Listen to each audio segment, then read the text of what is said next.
Hello, I'm Jonasz Rewiński and you're watching Break the Fake. They make them, we break them, and tell you everything you need to know. Yesterday morning, Kiev woke up not to the sound of alarm clocks, but to explosions. The air raid sirens are nowadays almost a staple of regular life in Ukraine, a stark reality filled with pain, loss and fear. The missile strike launched by Russia confirmed once again that the aggressor has no moral restraints and that for the Kremlin, terrorizing the civilian population is not a mistake, but a deliberate strategy.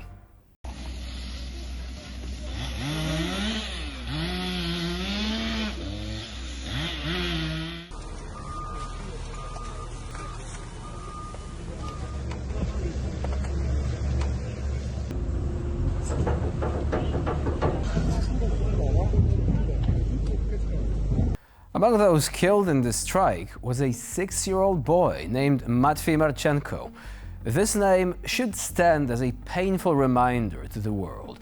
War is not about abstract geopolitics. It is not some sort of John Mearsheimer interview. It is about destroyed families, destroyed childhoods and lost futures. According to official figures, the death toll exceeded 30 people. More than 150 others were wounded, including women, children and the elderly. The strike hit several districts of the capital, leaving 3 medical facilities damaged. Now, ironically, about a year ago, Russia struck the biggest children's hospital in Kiev, the Ochmandit. And today, we see another tragedy unfold mere weeks after the first anniversary of that tragic event. Now, the very next day after the attack, the Russian state media did their thing. That is, they tried to turn the narrative on its head by stating, falsely, that Russia only strikes military targets. In the TV studios of the Kremlin's propaganda machine, blank-faced hosts said things like, "We know exactly what places we're targeting," while also adding, just in case, that explosions in civilian areas are a provocation. But what can the parents of little Matvey say about these precise strikes? What can the doctors at the children's hospital say as they are forced to hide in basements instead of saving the lives of their patients? Finally, what can or should the world say about all this?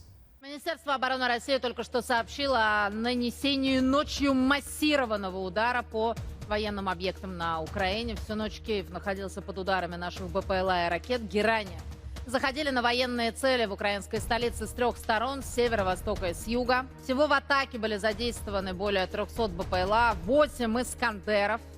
Это уже сообщение от воздушных сил Украины. Взрывы гремели в аэропорту Жуляны, где базируются переданные Украине американские системы ПВО «Патриот». В самом Киеве пылают склады ВСУ. What Russia is doing on Ukrainian soil no longer fits into the framework of even military logic.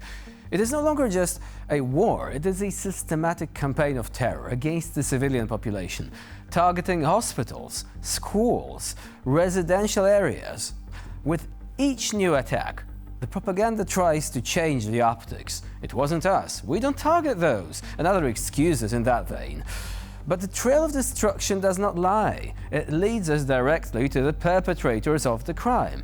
The world must finally recognize that to tolerate this aggression is to encourage it.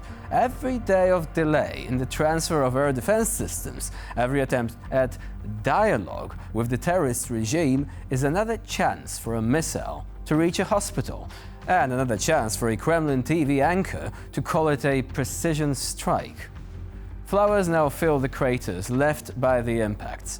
People bring toys, candles, and also silence.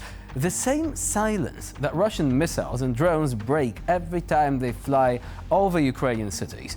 The silence that in ordinary life means peace, but at a time of war, it means loss and eternal memory. As for Moscow, the masks are off by now. President Donald Trump already cut short his deadline for peace talks to 10 days. Seems Putin is impatient to see how the ultimatum actually plays out. Last week, US Secretary of State Marco Rubio made a stunning claim. Russia has allegedly lost more than 100,000 soldiers since the beginning of the year. The figure dropped like a bomb on the head of the international community and no doubt became the real headline for many ordinary Russians. Or it would have done so had ordinary Russians been able to access normal news media instead of the Kremlin propaganda they are consuming on a daily basis. Speaking of which, enter the one and only Vladimir Solovev, arguably the archpriest of Putin's propaganda cult. He not only denied Rubio's figures, but did so with such zeal as if it were not just the reputation of the state, but his own ratings at stake.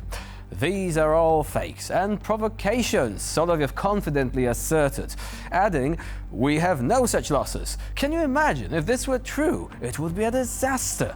No one would be silent." And this is where the real magic begins. Soloviev's categorical denial only confirms that Rubio's numbers were closer to the truth than the Russians would have liked. When the Kremlin starts shouting, "It's all a lie," it is always a sign that someone has struck a deeper nerve inside the system. Некий Рубио пытается сказать, сколько наших военнослужащих погибло с начала года. Я к чему задать вопрос? А откуда он знает? Любой американский, возомнивший о себе политический деятель, пусть проверяет данные, потому что, как известно, американская разведка врала от и до во все времена Клинтона, Обамы, Байдена, о чем заявил, кстати, Трамп в своем расследовании. С чего вы решили, что вы хоть что-то знаете о том, какие у нас потери? Говорите об украинцах. Про их потери вы еще можете получить какую-то информацию. Поэтому хватит рассказывать сказки про наши потери. Нам нужен мир на наших условиях. Это не возня в песочнице. Это тяжелейшая война за наше будущее и право жить на этой земле. Oh, Russia really does care for the lives of their own troops, especially when it's sending them on scooters or bicycles to the front line with no protection. Yeah, it really does care. Anyway, sarcasm aside, what Soloviev does is simply an extension of a long Russian tradition of denial. When Stalin starved millions to death in Ukraine, the Soviet Union denied it. When the Soviets executed Polish officers in Katyn during World War II, they tried to shift the blame on the Germans, who, of course, had their own massive share of war crimes, but still. When disaster struck in Chernobyl, Moscow wanted to sweep the whole thing under the rug despite the insistent clicking and cracking of the Geiger counters, and so on and so on. Access to information? We're Russians. We don't do that here. And since Moscow controls the flow of information through obfuscation and denial, very little of it actually has the impact it should have had. The 100,000 killed in action in 2025 is one thing. How about the 1 million total Russian casualties since the war began? Imagine this figure going down in a normal country like the United States and not causing massive riots everywhere. But in Russia, crickets. Because most Russians don't even know about these statistics, or they are led to believe that they are fakes concocted by NATO or something like that. This episode with Soloviev and Rubio is an excellent illustration of how the Kremlin is trying to preserve its image, even in a situation where the facts are snowballing. As the facts continue to slowly seep through the many cracks in the propaganda system, Soloviev's rumor control shtick continues. And if you're not amused at this stuff yet, you will be. Remember how the collapsing regime of Saddam Hussein got one guy to stand in front of cameras and do the dog in the room on fire meme before it was even invented? Well, that guy, Muhammad Saeed al-Shahaf, was nicknamed Comical Ali, or Baghdad Bob, due to the comedy value of his vehement denial of the facts, even as the facts, the regime's rapid decline, literally were happening in the background as he spoke. Well, today, in Soloviev, you're seeing Russia's own version of Baghdad Bob. The stage is set. The only thing we need now is for the regime to go belly up.